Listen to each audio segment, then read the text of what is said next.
Welcome to the Make Your Mark podcast.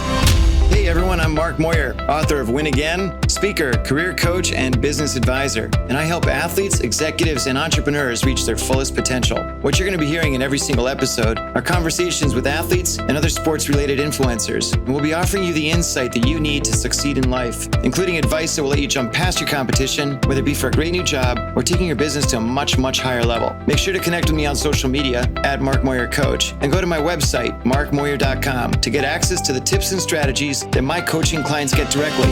If you're looking for ways to make your mark, send me an email to mark@markmoyer.com and I'll get you going right away. Thanks for joining me today. It's going to be an awesome episode. Now, are you ready to make your mark? Let's do this. Welcome to the Make Your Mark podcast. My name is Mark Moyer and I'm broadcasting to you live from New York City. Super excited to have you on board wherever you're listening. If it's here in New York, super. Anywhere else in the United States, Canada, Mexico, Europe, Australia, Antarctica, wherever you're listening, thanks for being on board. And just had a great conversation with Matt Stover. And Matt is one of these guys who he played in the NFL for, 1,000 years. This guy has been kicking a football forever.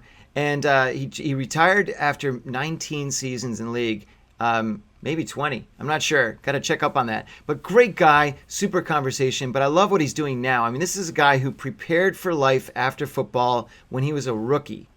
Can you believe that? I mean, he was on his game back then. And now he's doing great work with the Players Philanthropy Fund. You'll hear all about it and much more. But before you do that, make sure you hit the subscribe button wherever you're watching and listening on your screen. If it's iTunes, Stitcher, Spotify, YouTube, wherever it is, click on that button. And go to my website anytime, markmoyer.com, for access to all the great episodes we've had so far. It's been 57, 58 of them now. It's really remarkable. It's been great. Also, make sure you grab a copy of my book, Win Again. It's a great job search playbook for athletes transitioning into their next career. So without further delay, though, check out this episode with Matt Stover. You're going to love it. You're going to learn so much from this episode. Happy listening.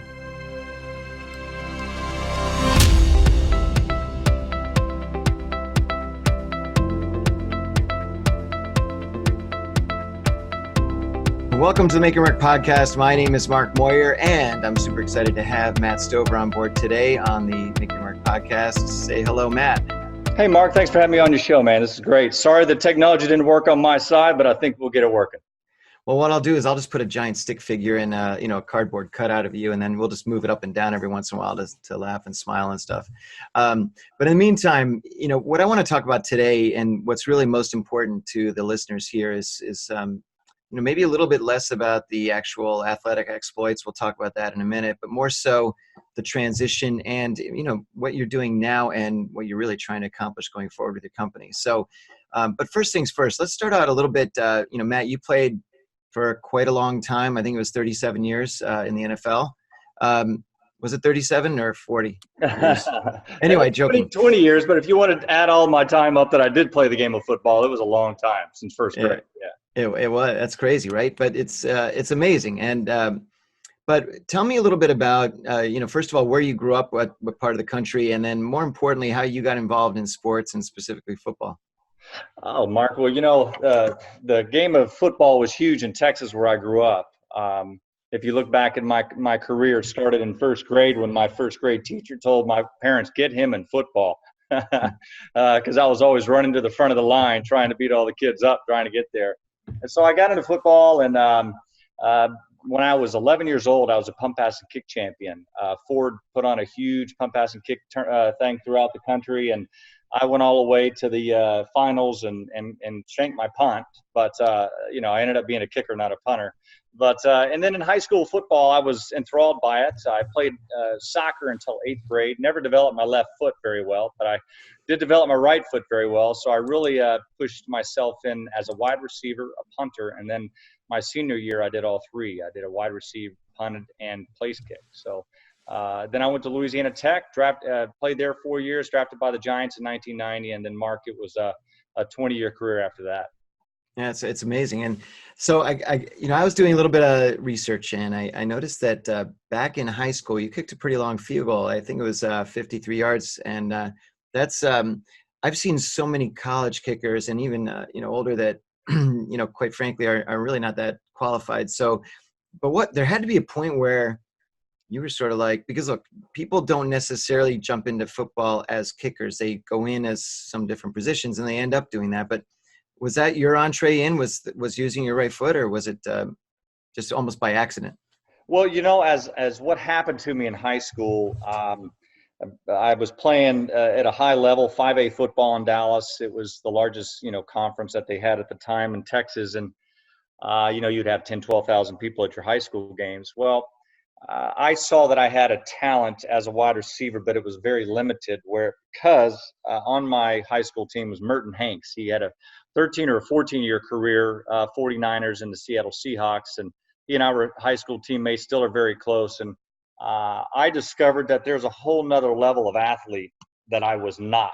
But there's one thing he couldn't do, and that was kick a football. And I just really turned my focus into that. I really enjoyed to kick. And I attribute that to Merton understanding that, if there's one Merton Hanks in my high school and there's 10,000 high schools and there's only 1,800 spots in the NFL at the time, I think there was even less because there's 28 teams. Mark, I Right. said there has to be a way for me to get there. And really, as a kicker, the kicker has to have the desire to want the ball. Give me the ball, coach, and that was what I wanted. Give me the ball. And the only way I could do that in the NFL is on my foot. Well, listen, it's life's all about opportunity and taking advantage of it, and you certainly did. And I know that you were doing a fair amount of punting along with place kicking, especially in high school and college. What was the differentiator? What made you say, "Look, I'm just full-time place kicking"? Well, when you look at the punting stroke and the actual movement, and you look at the type of athletes that are the best punters in the league, they're typically tall and strong. Some of them are short, but they're extremely fast and just strong. Genetically, they just are amazing athletes. I was a very good athlete, but my lever comes from the side, like a golfer. And you see a lot of golfers out there today that aren't that big and aren't that strong, but they can hit it a clear mile because they use every square inch of their body to do it.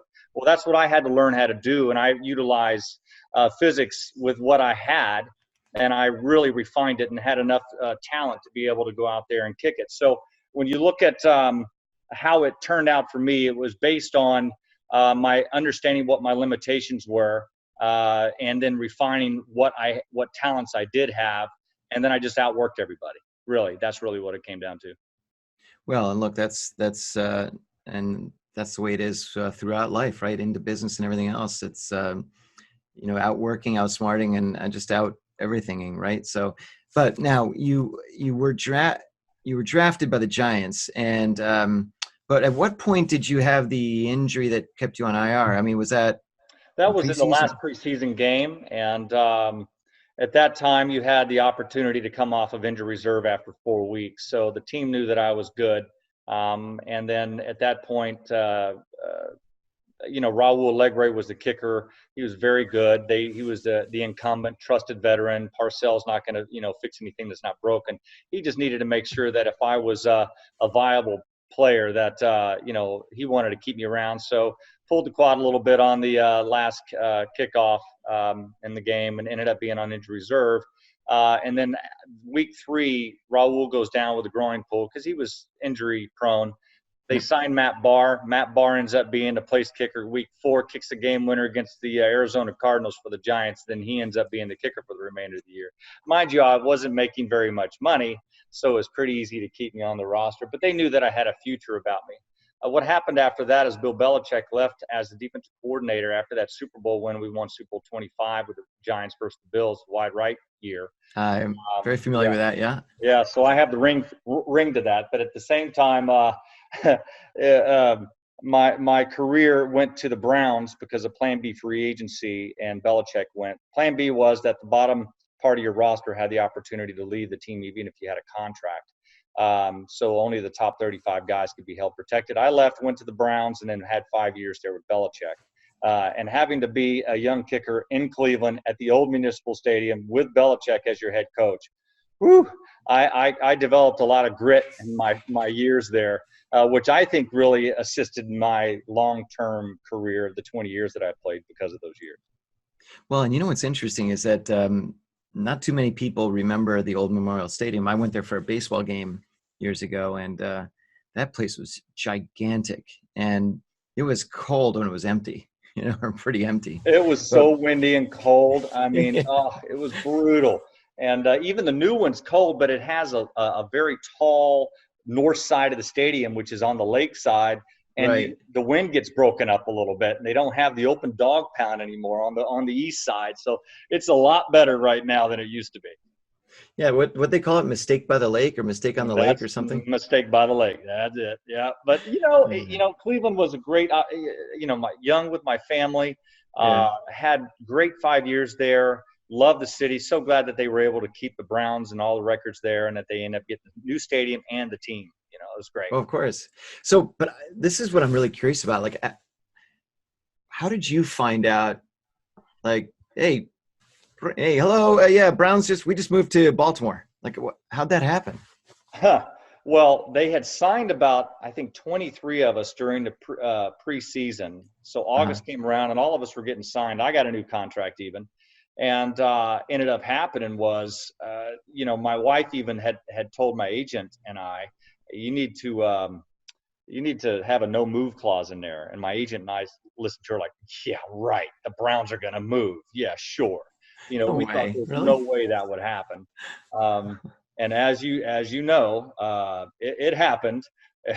And so we're now at the point where at that point we had signed a new contract. We've got everything going in our favor. And we had to move, and I had two young kids. Actually, I had one baby and one on the way, and we had just bought a house, and it was tough. It was very difficult.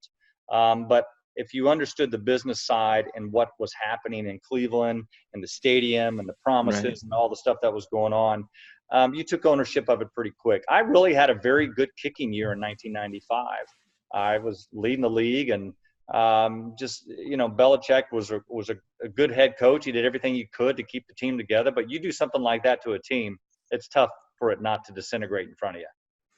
Right. Well, look, something I talk about all the time when I speak to athletes is the whole notion that when you have your personal life, your other life, and in this case here, it was your professional life. But I mean, when you turn everything upside down and you move houses, you move the foundation, right? That's going to affect your performance on the field, one way or the other. And In 1996, it was tough, Mark. It yeah, was. I got there in 96, and I didn't have the best of years.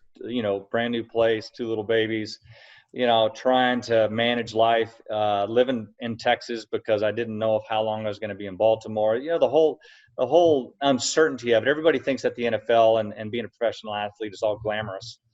Okay, yeah, you make a lot of money, and it's an opportunity of a lifetime. Absolutely. What job is glamorous per se? But there's a lot of difficulty, and there's a lot of uncertainty. It's the insecurity of it.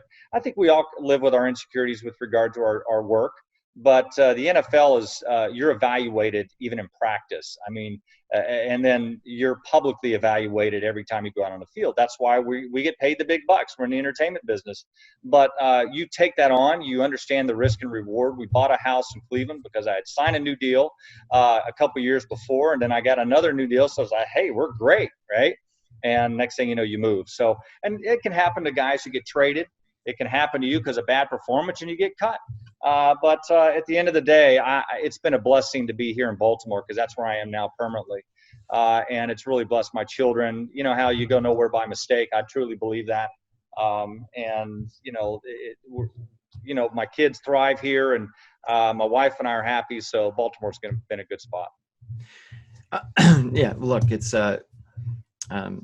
I remember going down to Camden Yards when that first opened up, and that whole area is obviously beautiful. And Baltimore is, you read in the press some of the challenges and so forth. But at the end of the day, it's it's a great. I'm sure you understand that it's a great place to be. What's funny is, the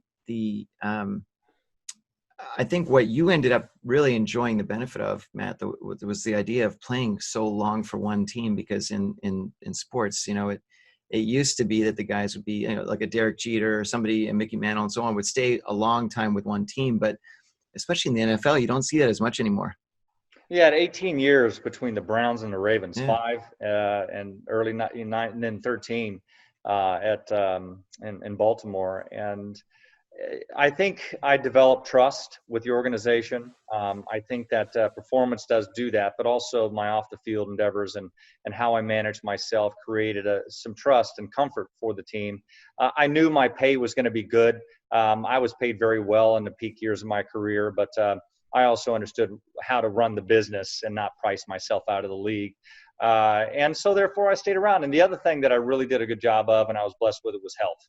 I had my ankle was blown out and a few other things, but I still kicked. I never missed a game.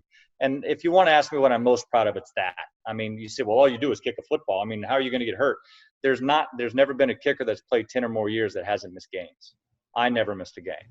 Now I did not play in 2003 or something when I didn't even touch the field because I had a kickoff guy on the roster who got the opening kickoff. And then we got shut out by the Tampa Bay Bucks, who won the Super Bowl that year. But other than that, I played in every game I ever was a part of a team. Well, and it's funny when you say that people say that how can you get injured? Well, I think there's a whole lot of ways a kicker can get hurt. I mean, every time I've seen a kicker line up for any sort of a kick in the rain, all I picture is the wipeout, right? The slip in the wipeout, or it's the ball. Running. It's a heavy object, Mark. The ball that you're hitting with your leg all the time. It's the heaviness of that ball that hits your quad, that hits your hip flexor, that hits your groin, that hits your back, and you're doing it thousands of times. Next thing you know, something's going to give. That's where I always coach kickers, and how I've mentored them is, look, man, here's how you get injured. Of course, you can get down blown up on a kickoff, or field goal, somebody breaks through and breaks your rib. That happened to me. That type of thing. But as a whole, you have to really work hard off the field. That means the weight room, how you repair yourself, what you eat, how you sleep, all those things play a huge part in your longevity in the league. When are we bringing back the Tom Dempsey straight toe kick? Gone. That's gone forever. They were 65%. Oh, really? You were good at 65%. If you were over 70, I mean, it was like, wow. And Mark Mosley did it. Mark's the only MVP of the league. And he was straight toe. Don't get me wrong. But I will say that if you look at the proficiency numbers and the distance of field goals on a consistent basis, the soccer style kickers just better. Yeah. And remember too, the conventional kicker, the straight on guy, was usually a position player because they only had 35 guys on a roster back in the 50s and 60s. Once they expanded the roster, it opened it up for a specialist to come in. And deep snappers, remember, didn't come in. My first true deep snapper that's all he did was in 1999. So my first 9 years in the NFL were nothing but position players that also could deep snap, which the proficiency for that isn't near of what it is now. Because if you look at my numbers, once I did have a deep snapper, I'm 90%. Yeah. That's amazing. Yeah. Well, and it's such an unnatural thing to do, a deep snap. It's not, people just, the fans will watch a game and say, well, he's just bending down, and no, it's not. That's not a normal thing to do. Watch him. Those laces will be caught for a field goal kicker 9 out of 10 times or more with the laces directly in front. I mean, they don't spin it. They catch it in the same spot, put it down, and it's already set up for the kicker. What I would have done for that my first 10 years, holy cow, I have done anything. It was a 75, 65, percentage mark on that. It was not proficient at all. Well, I mean, look, everything evolves, though, and you know that. And so speaking of evolving, I want to talk about right now, and this is something that impressed me when I chatted with you last, that, one of the things that I'm very passionate about is athletes and their transition from sport into what they're doing next. And as you know very well, Matt, the vast majority of athletes have a tendency to sort of, number one, they think, well, look, you know what, my career is going to go on forever. And in your case, it did, but most people, it doesn't. Secondly, they think, well, you know what, I'll figure it out once I leave the sport.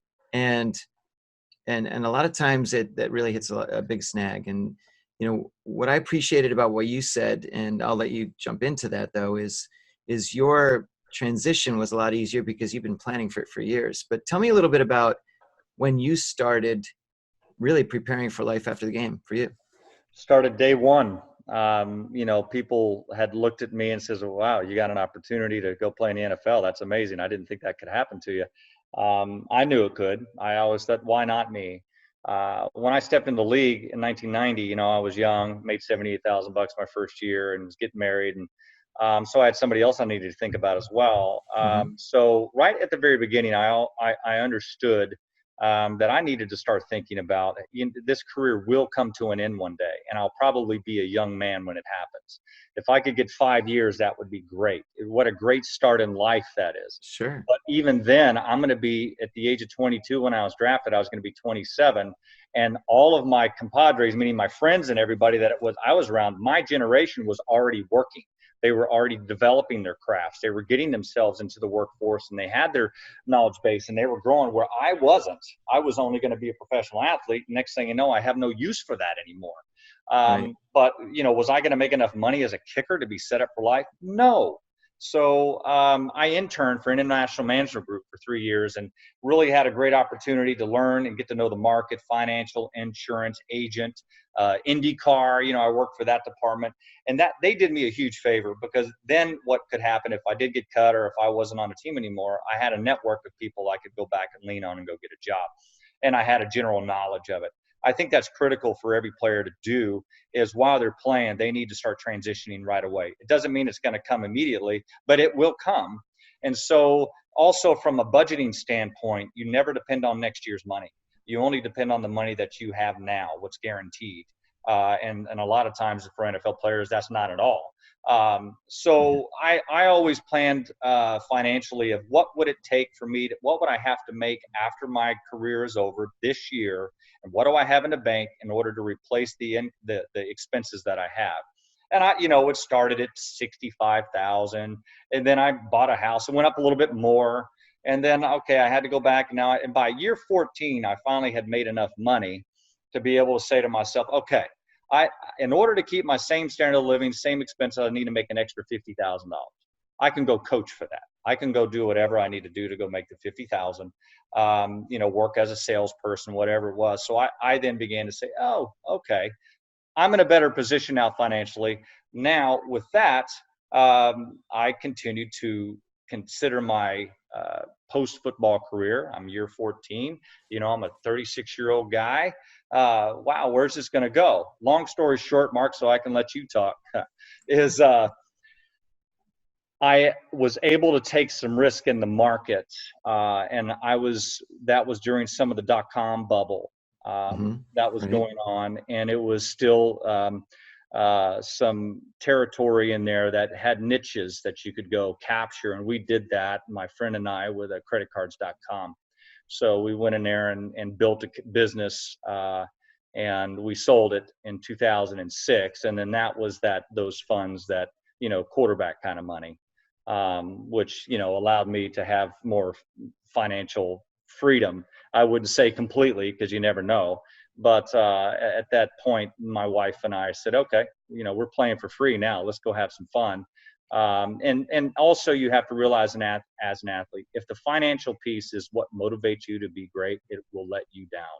You cannot let finances. It's got to come from the heart. It's got to be a passion of yours to be the greatest for your team.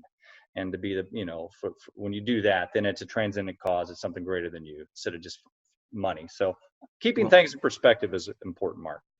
Well stated. And, it's something that, and this, it's not just football. It's really almost anything. When people say, look, when you're doing something you love doing, it's not work. And it's, if you do it in a way that you're sort of serving others, you will be served back. And, I'm a big fan of the karma bank. Sometimes I wonder when it's going to pay, but I know it's going to pay. Right. Well, I'll tell you this too. And even as great as all jobs, many jobs can be, if you're loving what you're doing, there's still about 30% of it that's just, crap, and it's just hard. It's just administrative. It's just not something you love to do. But if you can have 70% of your job of something you love to do, man, you are blessed. And that was that way as a kicker. I mean, there's a lot of stuff I didn't like about it, the weight room and all the little things I had to do and the mental preparation and those type of things, but you have to do them to get ready. You know what? I have a question for you. Back in when you said year one, you were doing the intern thing, but back then, I mean, that had to be something that that you initiated. I don't think the teams were really, nobody was really saying, hey, Matt, you should consider doing this, right? That's exactly right. In fact, Yeah. I was the one, the New York Giants had a tuition reimbursement program where if you needed to finish your college degree, they would pay for it if you finished the course with a C or better. So Oh, I had great. 2 classes left out of my degree, and I took them at Fairleigh Dickinson. I, Huh. I got them done, and then they paid for it after I got my C's, so they paid me back. I took that program to the Browns the next year, and they loved it. And then from there, the NFL started the program, and it was all birthed really from the Giants. And I actually took, and I was a player rep in 1992, and I suggested that this program happen. So it's, I kind of say I was kind of birthed that with some other players in that player representative room to get the teams to do that. And and would it count towards the salary cap? And it wouldn't, because the teams wanted to do that out of their own pocket. Now Right. it all is part of the benefit package. But as Well, a player, the internship and what the NFL does now is incredible. You just got to go do it. A third of the league does it and it wants to do something about it and does something about it. The other third of the second third wants to do something but doesn't do anything, and then the third part of the league just says, I'm not going to do anything, whatever, I don't need that. And so I chose to be one of yeah. the first thirds, right? No, that's great, because now, now it's stretching into doing the executive MBA programs in the off season, that sort of Which thing. I So did it's even 3 of taken a them. step further. That's I did amazing. 3 of those, yeah, and they were incredible. Loved them. The content and the instruction and how what we were learning was so applicable in the business world. So speaking of that, let's talk a little bit about your newest endeavor, and more importantly, I mean, what got that started? How did that emerge? Well, the Players Philanthropy Fund, that's ppf.org. It's a nonprofit platform that birthed itself from after I sold creditcards.com. I gave a piece of the company to a donor advised fund prior to the sale. So I no longer had ownership of that piece of the company when it sold. Therefore, I didn't have to pay taxes on it. But I gave it away to a donor advised fund, which is a nonprofit entity that I have the ability as a donor to direct where those funds go, as long as it goes to another 501c3, which is a nonprofit organization. Right. From there, I said, wow, I utilized this donor advised fund. What an awesome platform. Simple. I just send in a request, a grant. They do the vetting on it and they send the check. I mean, that was awesome, right? Well, I said, wow, this would be really great for athletes.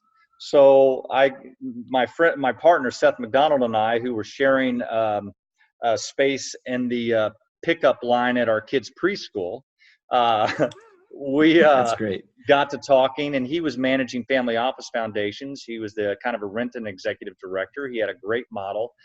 He started talking to me about my private foundation, which I had, as well as a donor advised fund, because I could go out and request for grants from the NFL and other things and get my own funds through it. As that turned out, we ended up becoming pretty good kindred spirits. My attorney, who had advised me to do the donor advised fund and how to do that properly, is Emil Kalina, and he runs charitableplanning.com.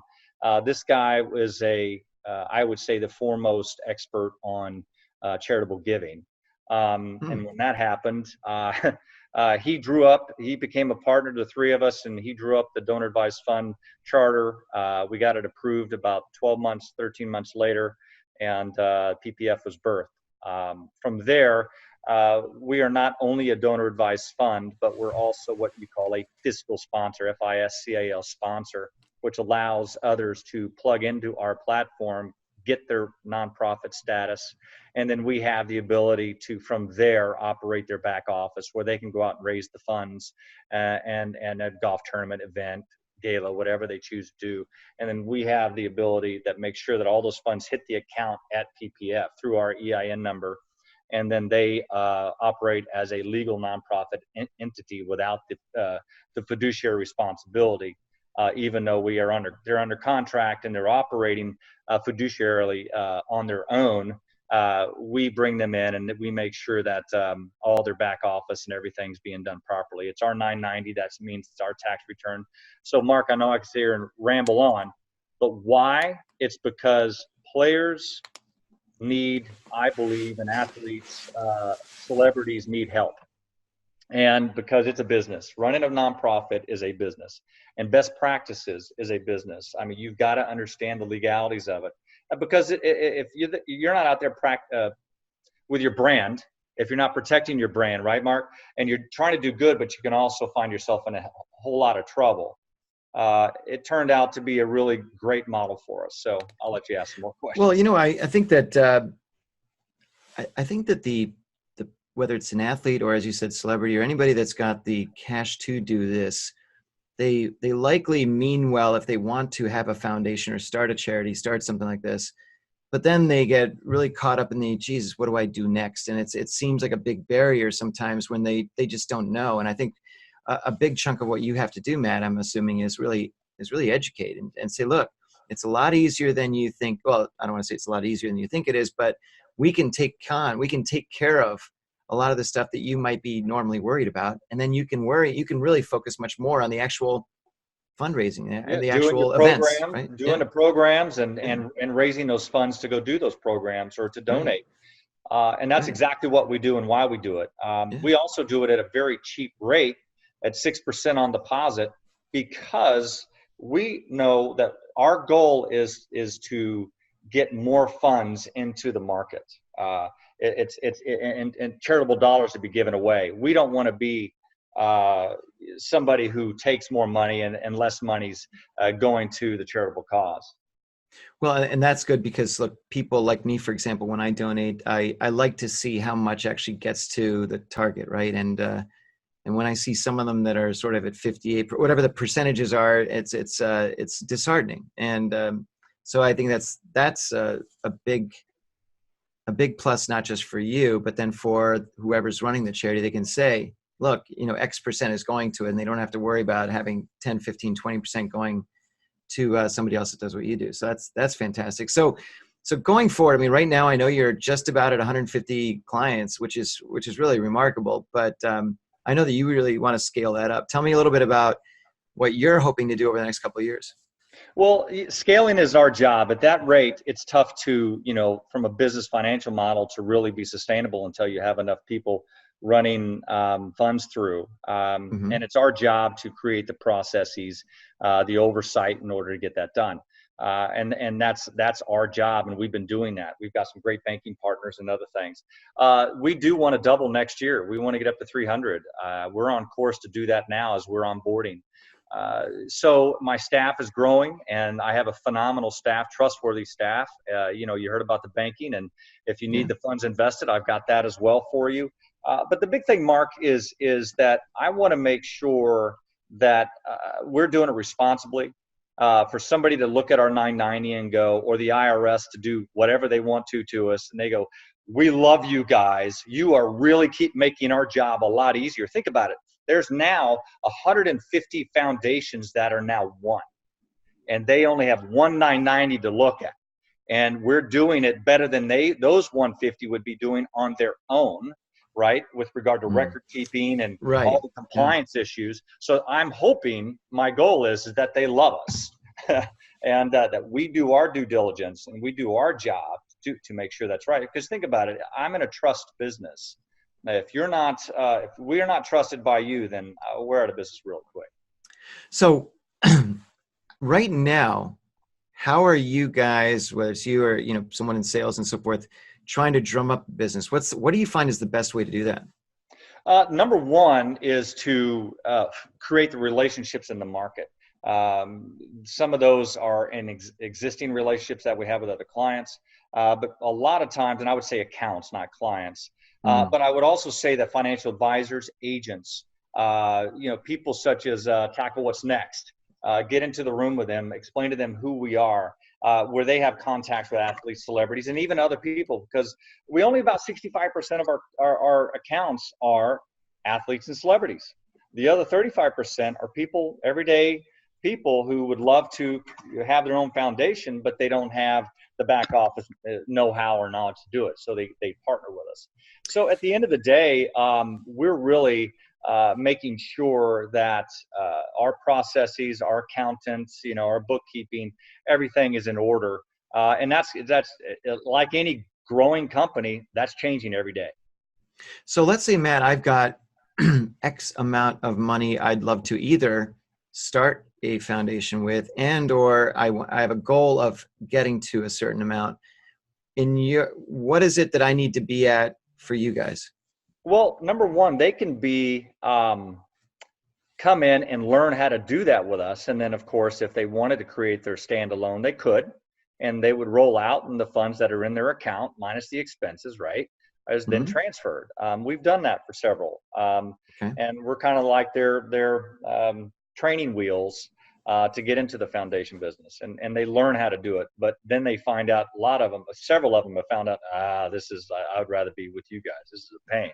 Right. Because then they're the fiduciary and they have to be the one. But really, our PPF as a whole is there to protect the individual and the athlete and their brand, and to help them operate with best practices, to bring, I guess, a part of their umbrella. Let's say an athlete has a family office, you have your lawyer, your business lawyer, you have your estate guy, you have your financial planner, you have, your insurance guy, your tax guy, all these different people. Well, we're just another piece inside of that team, and we want to make sure that their charitable dollars are being offered right. So we do a good job of that.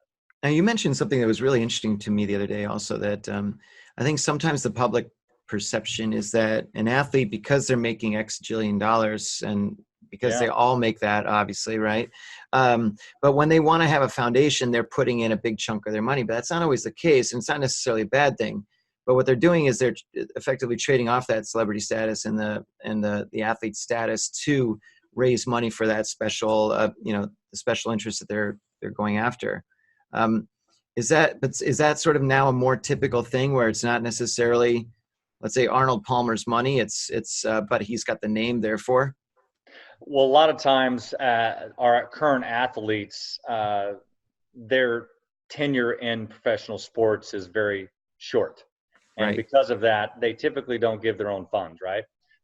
They want to utilize their platform, their brand, to go out and raise the funds and give it away. Either way, we're fine with it. Of course, there's several that do give their own funds, and most of them do not. They want to go utilize their brand to do that, their platform. We assist it in either way. And we can simplify that and streamline it and create the flexibility. That's what my model does over any other donor advised fund, that we allow the flexibility through the fiscal sponsorship relationship, the contract that we have amongst one another, that gives them the ability and us the ability to go out and pay for their hard costs on an event. We can pay those vendors, we can pay the hotel and the golf course, and we're the ones who are reviewing along with you those contracts that you're signing with regard to the event. So at the end of the day, most of the accounts are out there doing the work, and then with those funds being raised, we're making sure that those funds are being distributed properly to the other 501c3s or for the hard costs for the programs. So what you're doing right now, Matt, is something that I truly appreciate, and that's if I want to do business with a company or an entity, I want to be educated first. And the benefit of what we're doing right now is that you're absolutely educating me. I thought I was a pretty smart guy. I still think I'm occasionally smart, but there's a lot of things I don't know about, right? And so, I mean, I might be able to teach you about certain things you don't know about, and that's the beauty of something like this, and that's sort of what we're trying to do, and we'll know a lot more about this later. But with the Tackle What's Next Academy is having people like yourself, Matt, on to talk about your transition, but more importantly, to educate athletes on just whether it's having a foundation, running it, what they can do with it, and how they can obviously use your services and sort of almost like take a weight off their shoulder to an extent, not have to worry about the back office efforts that you tackle with, that's your expertise. They can sort of just brush it all off and put it on you. And that's something that we want to do, is to continue really educating the athletes. I mean, this is what I'm very passionate about, as is Danielle. And look, I think that, athletes, look, you were, as you said, you've been kicking a football and playing football since you were in first grade, and you were adept enough and smart enough to, even as a rookie, start looking at what plan B might be. And in your case, you were fortunate enough to play for so long that, even when you were saying at 34 and so on, you were finally getting to the point where you were really secure. But there's a lot of these guys that, as you know, stop playing at 24, 25, 26. And whether it's through injury or they just, their skill set declines, whatever. And they're not learning how to do something next. And this is something that I think that somebody like you could be, not that you need to be or want to be, but somebody like you can be a fantastic mentor to a lot of these men and women in other sports that are athletes, and they don't know much else other than being an athlete. But there's such an athletic mindset that goes along with being an athlete that they can apply to their next profession, whatever it is. Well, I'm going to say this. If an athlete steps out of the game and doesn't think he has to work just as hard as he did to be that professional athlete, to be successful in business, he's going to find, or she's going to find himself or herself in a very, I guess, fearful world, because it can be brutal, as we know. So the work ethic needs to remain, and the efforts needs to remain. Life's no longer coming to you. You have to go to it, because as a pro athlete, think about it. Everything's coming to you because you're great. I mean, and everybody wants you, and all of a sudden they don't want you. And the reality hits like, oh my goodness, no longer am I that kicker anymore. And honestly, as an athlete, when you transition out of the game, you're actually going through a death process. You have to go through the 5 emotions. You have to deal with the fact that is not part of your life anymore, other than some of of course, the positive consequences of it, and some of the negative health-wise for some of the guys in the NFL and other places. But I would say that the reality of being a professional athlete is just that. There's a reality afterwards, and you better deal with it while you're playing. And my identity issue wasn't near as great as it would be, even though it was still hard. Think about it. I played till I was 42. I was the oldest player to ever play in a Super Bowl. It was my last game was Super Bowl 44 when I was playing with the Colts. And I stepped away and I was like, wow, that's the last time. And I had tears in my eyes when we lost that Super Bowl, but not only because we lost, but because I knew that was the last time I was ever going to put on shoulder pads and go out there and kick the football. And what a great way for an opportunity I had as an athlete. But it was definitely difficult. And I think that the sooner you grasp reality to that, believe it or not, it'll relieve you. It won't bring you as much fear of when that day comes, because you're ready for it.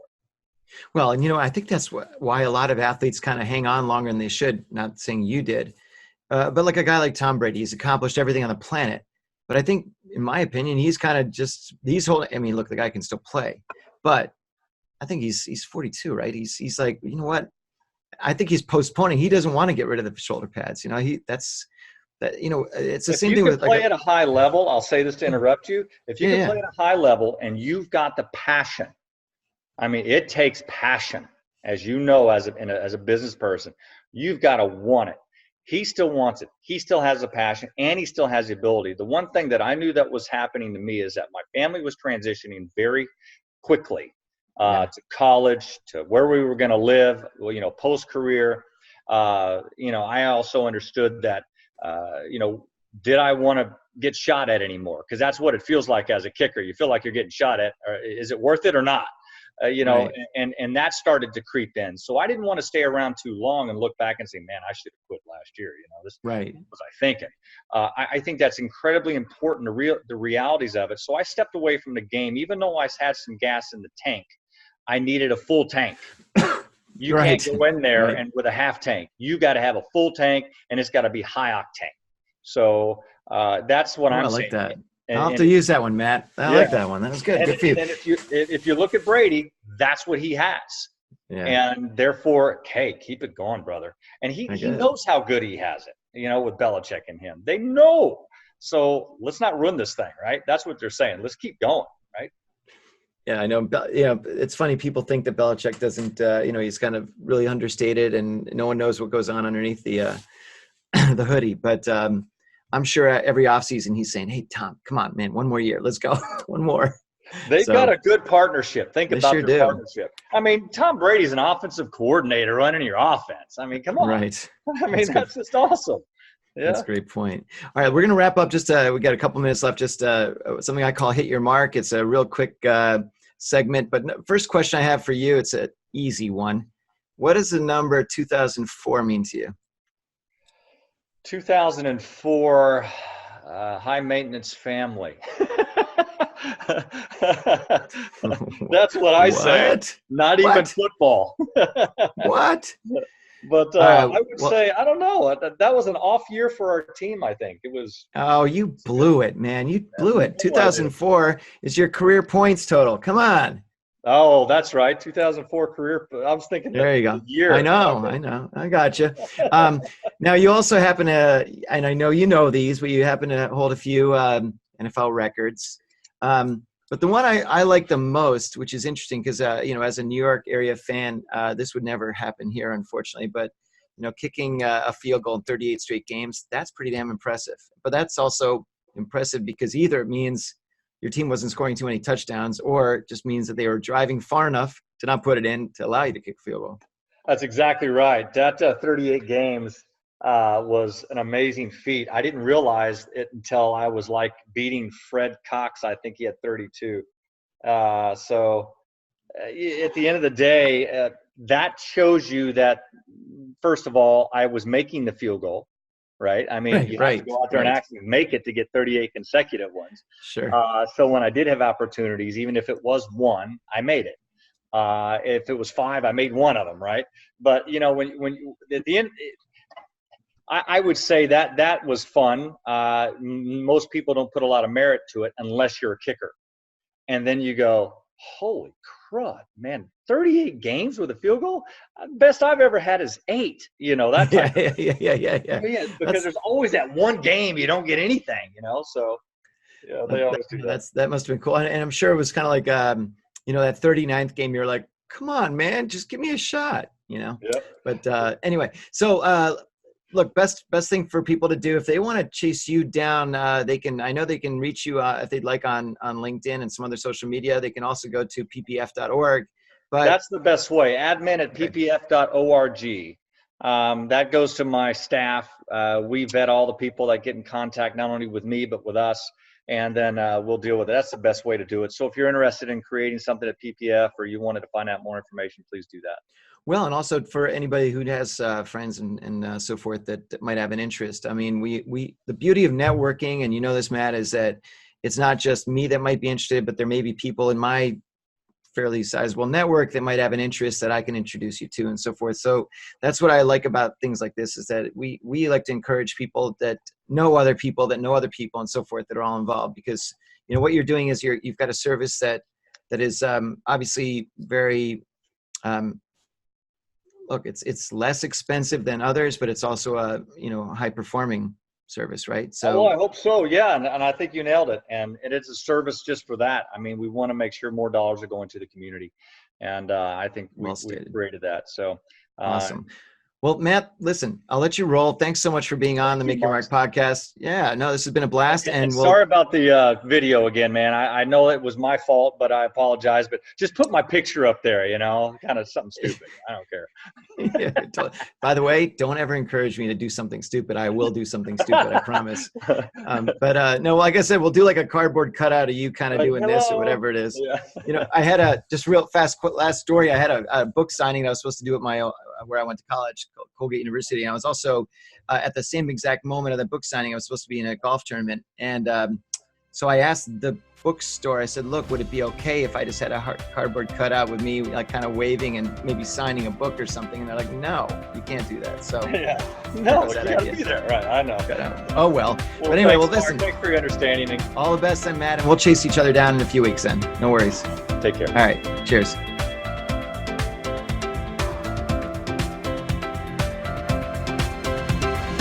Thanks so much for joining us today on this episode of Make Your Mark podcast. The goal of the podcast is to help you find ways to make your mark, to succeed in life, and to jump past your competition. Be sure to leave me a review on iTunes and Stitcher, and subscribe to be the first to hear new episodes. If you're looking for ways to make your mark, send me an email, mark@markmoyer.com, and I'll get back to you right away. Thanks again for listening, and we'll see you next time.